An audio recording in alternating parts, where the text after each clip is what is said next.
So, hey, it's Mal. It's December 28th, 2008. And I figured I'd update you all on my Christmas break so far. For starters, when I moved out of my apartment, there was a snowstorm, and it was basically an ice block around my car. And then my door broke, so I had to drive home with my car door bungeed shut, with the seatbelt sticking out the window holding it shut. It was basically amazing. And on top of that, I was sick. So I was like hacking, trying to load my car. I don't know why I didn't do it the day before, but you know, whatever. That's me. So then, I get home. A few days later, the power goes out, so couldn't take a shower, couldn't cook, couldn't do anything. But honestly, it was really good. Gave me some family time with my mom and my little brother. My dad wasn't home the day it happened. And we just sat around and played games. We played Sequence, which is some little kid game about the United States, and I don't know my states very well. As a recollection, that's not the word I need, but as a outcome of this game, that's what I realized. So I should probably practice my states a little more, and I think they should invent the game with the presidents of the United States, because I think that'd be good practice too, but you know, that's just me. Let's see, a few days later, I went to go visit Alex Tuttle, and she lives about 45 minutes away from me, and we had fun and everything. But on my way there, the road that I was taking was a solid sheet of ice. It was about 2 inches thick. I don't know why I went down it, but I did anyways. And my car started rocking back and forth. I spun completely off the road in someone's yard about 5 feet away from their house. So, praise God I didn't smash their house or smash my car or anything else. Made it to her house fine. We hung out, had a good time, had the best cup of hot chocolate I've ever had in my entire life. And we even took pictures of it. It was amazing. And then on my way home, there was another ice storm that I got stuck in, and I was driving for about an hour, got into about the middle of Tiffin, and they stopped traffic for an hour because of a car accident. So then I sat there, called some people, sang to myself, tried to keep myself entertained.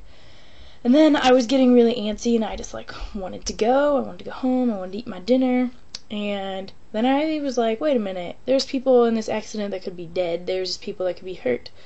And so I was like, okay, the only thing to really do in this situation is to pray. So that's what I did. I prayed for these people. I prayed that, that they'd be alright. I prayed that, above all things, that they would know Christ, because that's the only way that you can really be hurt.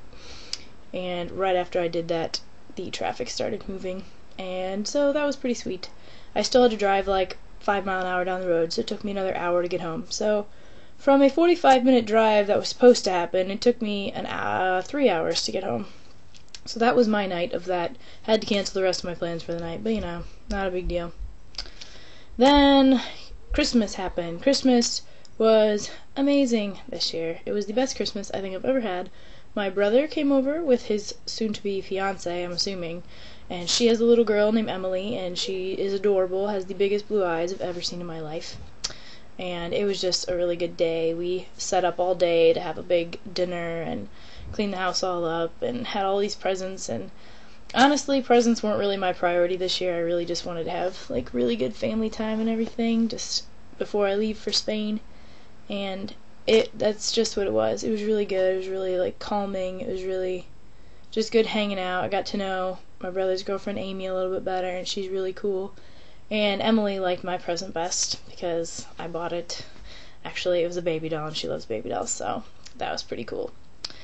So, let's see. The other day, I went over to my grandpa's house, who is my favorite person in the world. Went to go visit him, and I was just kind of talking to him about how I feel when I'm at home, I guess you could say. I don't know, all the yelling and stuff that goes on sometimes, and my grandpa just about started crying and telling me above anything, your family loves you the most, and if anything were to happen to you and you happen to die, your parents would be the last ones crying at your funeral. And that was just kind of over my head. I didn't know how to feel, so the rest of the day I felt I don't know if it was conviction or guilt, but man, something slapped me in the gut. It was pretty killer yesterday. So I was trying to pray about it, and wasn't really going away. Called a couple people, talked to them about it, and I still don't really know how I'm supposed to feel about it.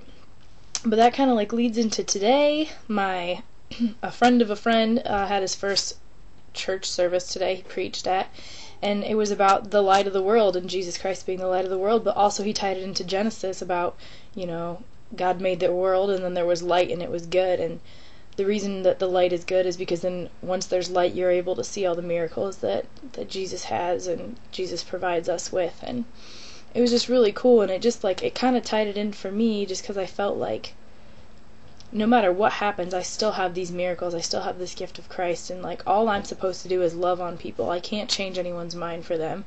All I can do is be that light and allow Christ to shine through me. And I don't know, it was really moving for me. It was a really good message. And then to end this sermon was absolutely amazing.